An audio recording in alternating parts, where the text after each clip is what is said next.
સ્થાનિક સ્વરાજ્યની ચૂંટણીને લઈને મોટા સમાચાર। આમ આદમી પાર્ટી આજે જાહેર કરશે ઉમેદવારોની યાદી। ઉમેદવારોની પહેલી યાદી આપ બપોર પછી જાહેર કરશે। આપ સંયોજક કેજરીવાલ ગુજરાત આવે તે પહેલા યાદી જાહેર કરવામાં આવશે। 300 જેટલા ઉમેદવારોની પ્રથમ યાદી સાંજ સુધીમાં આમ આદમી પાર્ટી તરફથી જાહેર થઈ જશે। હજી સ્થાનિક સ્વરાજ્યની ચૂંટણીની તારીખોનું એલાન નથી થયું, પણ એ પહેલા આમ આદમી પાર્ટી ઉમેદવારોની યાદી જાહેર કરી દેશે।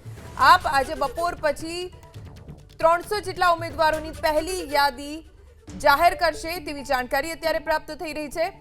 આમ આદમી પાર્ટી આજે લગભગ સાંજે ઉમેદવારોની પહેલી યાદી જાહેર કરશે। સ્થાનિક સ્વરાજ્યની ચૂંટણીને લઈને મોટા સમાચાર। આમ આદમી પાર્ટી આજે જાહેર કરશે ઉમેદવારોની યાદી। ઉમેદવારોની પહેલી યાદી આપ બપોર પછી જાહેર કરશે। આપ સંયોજક કેજરીવાલ ગુજરાત આવે તે પહેલા યાદી જાહેર કરવામાં આવશે। 300 જેટલા ઉમેદવારોની પ્રથમ યાદી સાંજ સુધીમાં આમ આદમી પાર્ટી તરફથી જાહેર થઈ જશે।